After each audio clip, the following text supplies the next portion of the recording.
6 दिसंबर साल 2021 को महाराष्ट्र के औरंगाबाद जिले के अंतर्गत आने वाले वैजापुर तहसील के लाड़गांव में एक लड़का गली में खड़ा हुआ जोर जोर से चिल्ला रहा था। उसके चीखने चिल्लाने की आवाज सुनकर जब वहां पर रहने वाले लोगों ने अपने घरों से बाहर निकलकर देखा तो उन लोगों की रूह कांप गई, क्योंकि उस लड़के के हाथ में एक लड़की का कटा हुआ सिर था। वो लड़का जोर जोर से चिल्ला रहा था कि मैंने इसे इसके गुनाहों की सजा दे दी। लेकिन वो लड़का कौन था और उसने किसका कत्ल किया था, जिसकी वजह से लाड़गांव में ही नहीं बल्कि पूरे औरंगाबाद में सनसनी फैल गई थी। दरअसल साल 2021 को महाराष्ट्र में औरंगाबाद जिले के गोरेगांव में एक थोरे फैमिली रहा करती थी, जिसमें घर के मुखिया संजय थोरे के अलावा उसकी पत्नी शोभा थोरे, बेटी कीर्ति और बेटा संकेत थे। संजय थोरे एक किसान थे। उनका बेटा संकेत भी अपने पिता संजय के साथ खेती के काम में हाथ बटाया करता था। 17 साल का संकेत हाई स्कूल में पढ़ता था, जबकि उसकी बहन कीर्ति उससे 2 साल बड़ी थी, जो कॉलेज में पढ़ती थी। और फिर कॉलेज में पढ़ाई के दौरान ही एक दिन कीर्ति की मुलाकात कैलाश प्रजापति नाम के एक लड़के से हुई। कैलाश प्रजापति गोरेगांव से 4 किलोमीटर की दूरी पर लाड़गांव में रहता था। कैलाश का परिवार भी खेती किसानी ही करता था, लेकिन कैलाश का परिवार कीर्ति के परिवार जितना संपन्न नहीं था, यानी वो लोग उतने अमीर नहीं थे। 23 साल का कैलाश प्रजापति भी उसी कॉलेज में पढ़ता था जिसमें कीर्ति थोरे पढ़ती थी। कीर्ति और कैलाश के बीच होने वाली मुलाकातें धीरे धीरे प्यार में बदल गई। इसके बाद कीर्ति और कैलाश के प्यार के चर्चे पूरे कॉलेज में होने लगे। वो दोनों एक दूसरे के साथ बहुत खुश थे। लेकिन फिर साल 2021 को जून के महीने में कीर्ति अचानक से गायब हो जाती है। उसके अचानक लापता होने की खबर सुनकर पिता संजय थोरे और कीर्ति का पूरा परिवार काफी परेशान था। वो लोग उसे रात दिन तलाश कर रहे थे, लेकिन कीर्ति उन्हें कहीं भी नहीं मिल रही थी। और फिर थक हार कर कीर्ति के पिता संजय थोरे पुलिस स्टेशन जाते हैं। वहां वो अपनी बेटी के लापता होने की रिपोर्ट दर्ज कराते हैं और सारी बात पुलिस को बताते हैं। इस घटना के बारे में पता चलते ही पुलिस भी कीर्ति को ढूंढने में लग जाती है। उसे तलाश करते करते कई दिन बीत चुके थे, लेकिन कीर्ति का कुछ भी पता नहीं चल पा रहा था। कीर्ति के परिवार वालों को अपनी बेटी की बहुत चिंता हो रही थी कि आखिर उनकी बेटी को किसने किडनैप कर लिया था। और अब सभी लोग ये मानने लगे थे कि शायद कीर्ति का किसी ने कत्ल कर दिया है। लेकिन तभी अचानक उन्हें खबर मिलती है कि कीर्ति मिल गई है और वो पुलिस स्टेशन में है। इस बात का पता चलते ही संजय थोरे और उसका परिवार कीर्ति को लेने के लिए पुलिस स्टेशन जाते हैं। लेकिन जब वो लोग वहां पहुंचे तो उन्हें पता चला कि कीर्ति को किसी ने किडनैप नहीं किया था, बल्कि वो खुद ही घर से भागी थी। वो अपने प्रेमी कैलाश प्रजापति के साथ घर से भागी थी और उन दोनों ने शादी भी कर ली थी। यानी जिस कीर्ति की गुमशुदगी को लेकर पिता संजय थोरे इतना ज्यादा परेशान हो रहे थे, उसने खुद ही घर से भागकर शादी कर ली थी। इस बात से संजय थोरे को बहुत बड़ा सदमा लगा था। वो बदनामी के डर से घर ही घर में रहने लगे थे। और फिर एक दिन संजय थोरे भी अचानक से गायब हो गए। इस खबर ने एक बार फिर कीर्ति के परिवार वालों को चिंता में डाल दिया। इधर पुलिस ने भी संजय थोरे की तलाश शुरू कर दी, पर संजय थोरे का भी कुछ पता नहीं चला। लेकिन फिर कुछ दिनों के बाद संजय थोरे खुद ही वापस घर लौट आए। उनसे पूछने पर पता चला कि वो बेटी के घर से भागकर शादी करने से शर्मिंदा होने के कारण घर से भाग गए थे। असल में वो रिश्तेदारों और समाज के ताने नहीं सुनना चाहते थे। उन लोगों के तानों से बचने के लिए संजय थोरे ने घर से भाग जाना ही सही समझा। और जब उनको लगा कि अब ये मामला थोड़ा ठंडा पड़ चुका है, तो वो फिर से वापस लौट आए थे। जहां संजय थोरे के परिवार को समाज से अपमान और ताने सुनने को मिल रहे थे, वहीं दूसरी तरफ कीर्ति और कैलाश अपनी नई जिंदगी की शुरुआत के सपने देख रहे थे। हालांकि कीर्ति के परिवार की तरह ही कैलाश के परिवार वाले भी उन दोनों के भागकर शादी करने से काफी नाराज थे। लेकिन कुछ दिनों के बाद कैलाश के घर वालों ने कीर्ति और कैलाश को माफ कर दिया था। वो लोग कीर्ति और कैलाश को वापस घर आने को कहते हैं। उस दिन वो दोनों काफी खुश थे और इस तरह कैलाश के घर वाले कीर्ति को अपना लेते हैं। अब कीर्ति और कैलाश की जिंदगी की गाड़ी फिर से धीरे धीरे पटरी पर आने लगी थी, क्योंकि कीर्ति और कैलाश को उनके समाज ने फिर से अपना लिया था। लेकिन उनकी जिंदगी में खुशियां तब और ज्यादा बढ़ जाती हैं जब कीर्ति प्रेग्नेंट होने की खबर सुनाती है, यानी कीर्ति मां बनने वाली थी। कीर्ति और कैलाश बहुत खुश थे, मगर अभी भी कीर्ति को कहीं ना कहीं अपने परिवार की याद सता रही थी। असल में उसके माता पिता ने अभी भी उसे माफ नहीं किया था। लेकिन फिर अचानक एक दिन कीर्ति के घर पर उसकी मां शोभा थोरे मिलने के लिए आती है। कीर्ति अपनी मां के आने से बहुत खुश थी, लेकिन कैलाश के घर वालों को कीर्ति की मां का अचानक से यूं उनके घर आना कुछ खटक रहा था। वो लोग सोच रहे थे कि जब कीर्ति की मां इस रिश्ते के सख्त खिलाफ थी, तो फिर वो अचानक कीर्ति से मिलने क्यों चली आई थी। खैर, कीर्ति की मां शोभा थोरे अपनी बेटी से मिलकर बहुत खुश नजर आ रही थी। वो कीर्ति से उसके पिता को भी मनाने की बात कहती है। इसके बाद जब कीर्ति की माँ उससे मिलकर वापस जाने लगी तो वो फूट फूट कर रो रही थी। कीर्ति भी अपनी माँ को जाते हुए देखते बहुत ज्यादा रोने लगी, क्योंकि उस बेचारी को नहीं पता था कि शोभा थोरे अब उसकी माँ नहीं बल्कि एक डायन बन चुकी थी। कैलाश और उसके परिवार वाले भी ये सब देख रहे थे। उनको भी यही लगा कि शायद कीर्ति की माँ उससे बहुत प्यार करती है। लेकिन फिर करीब 10 दिन बाद यानी 6 दिसंबर 2021 की सुबह को कीर्ति की माँ और उसका भाई संकेत थोरे फिर से कीर्ति के ससुराल में आते हैं। कीर्ति और उसका पति कैलाश दोनों घर पर ही थे, जबकि परिवार के लोग उस समय घर के सामने ही अपने खेत में काम कर रहे थे। अपनी माँ और भाई को देखकर कीर्ति की खुशी का ठिकाना ना रहा। वो दौड़कर अपनी माँ और भाई के लिए घर का गेट खोलती है। कैलाश की तबीयत खराब थी, इसीलिए वो घर के अंदर दूसरे कमरे में आराम कर रहा था।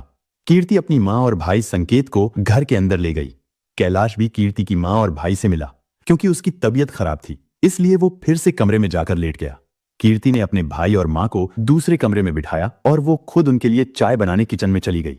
लेकिन जैसे ही कीर्ति किचन में पहुंची तो उसके पीछे पीछे चुपके से उसकी माँ और भाई भी किचन में पहुंच गए। इससे पहले कि कीर्ति कुछ समझ पाती, उसकी माँ और भाई ने उसे नीचे फर्श पर गिरा दिया। इसके बाद उसके भाई संकेत ने अपने साथ लाए चापड़ से बहन कीर्ति पर ताबड़तोड़ वार करने शुरू कर दिए। तभी अचानक रसोई में बर्तनों के गिरने की आवाज को सुनकर कमरे में लेटा कैलाश भी घबरा जाता है। वो जल्दी से भागकर किचन में जाता है, लेकिन वहां पर उसने जो मंजर देखा वो बहुत ही भयानक और दिल को दहला देने वाला था। कैलाश ने देखा कीर्ति नीचे फर्श पर पड़ी हुई है। उसकी मां ने कीर्ति के पैरों को जोर से पकड़ रखा था और उसका भाई संकेत चापड़ से लगातार कीर्ति की गर्दन पर वार किए जा रहा था। ये सब देखकर कैलाश भी घबरा गया। उसने संकेत को रोकने की कोशिश की, लेकिन उस समय संकेत पर तो जैसे कोई भूत सवार था। कैलाश के विरोध करने पर उसने कैलाश पर भी हमला करने की कोशिश की, मगर कैलाश वहां से भागने में कामयाब हो गया। संकेत ने कीर्ति का सिर धड़ से अलग कर दिया था।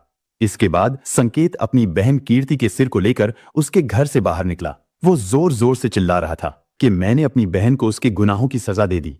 फिर बाहर खड़े होकर लोगों के सामने ही उसने अपनी बहन के कटे हुए सिर के साथ एक सेल्फी ली, जैसे कि उसने कोई बहुत महान काम किया हो।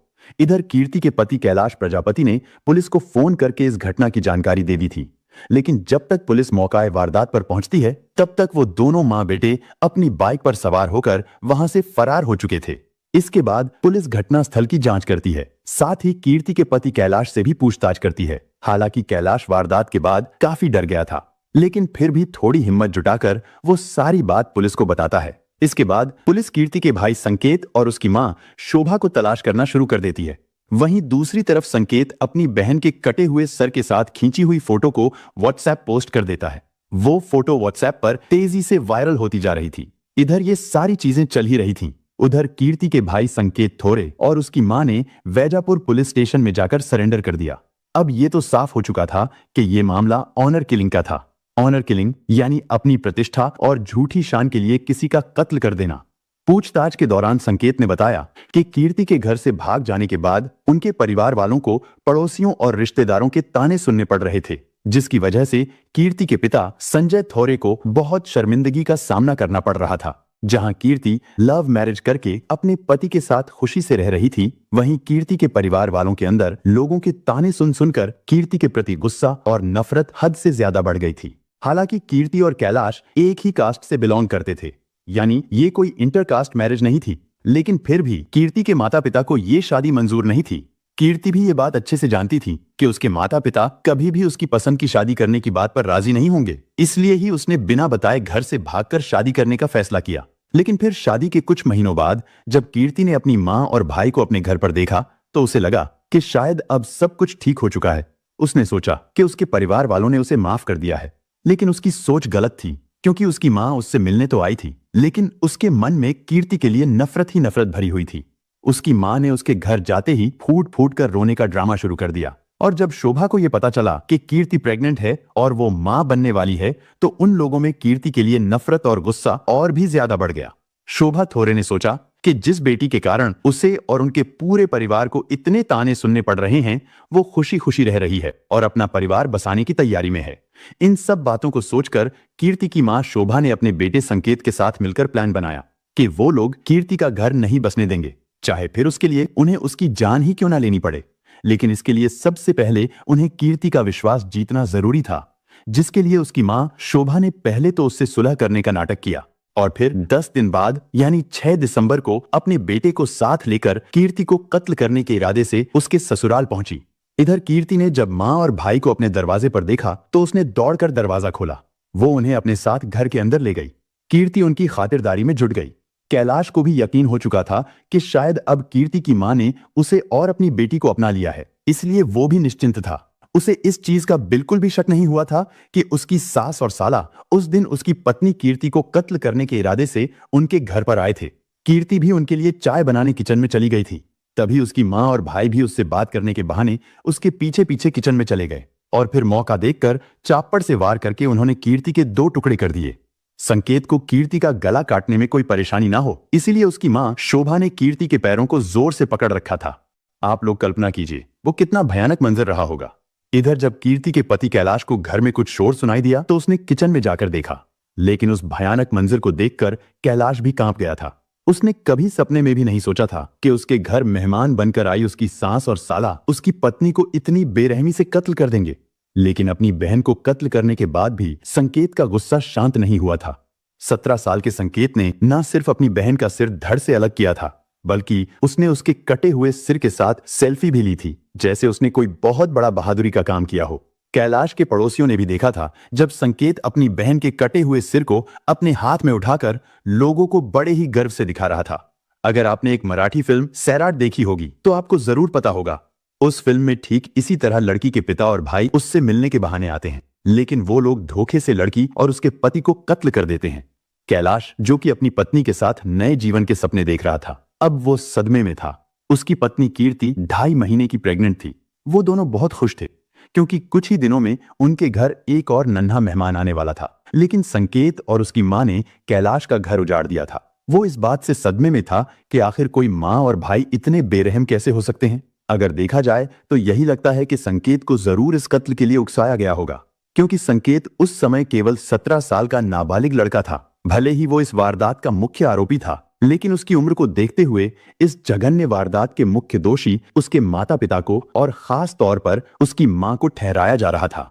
दरअसल इस कत्ल का पूरा प्लान भी उसी व्यक्ति ने बनाया था जिसने संकेत को अपनी बहन के खिलाफ उकसाया था और उसे घिनौना जुर्म करने पर मजबूर किया था। हालांकि वो इस बात को भी जानता था कि उसकी बहन कीर्ति प्रेग्नेंट थी।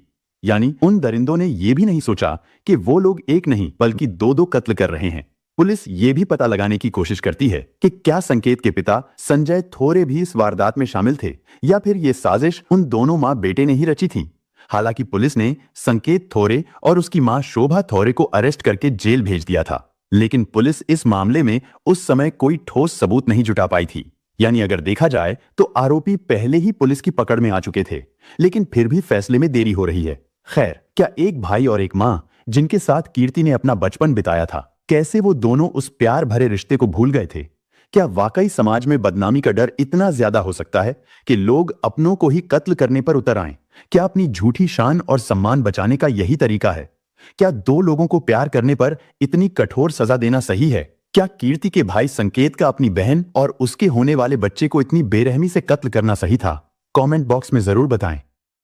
दोस्तों, इस घटना को सुनाने का उद्देश्य किसी का दिल दुखाना नहीं है, किसी को परेशान करना नहीं, बल्कि आपको जागरूक करना है, आपको सचेत करना है। दोस्तों, इस पूरी घटना के बारे में आपकी क्या राय है? कमेंट बॉक्स में जरूर बताएं। और अगर हमारी मेहनत पसंद आई हो तो इस वीडियो को लाइक करते हुए शेयर भी करें। अगर आपने अब तक चैनल को सब्सक्राइब नहीं किया है तो हमारे चैनल को सब्सक्राइब कर लीजिए। धन्यवाद।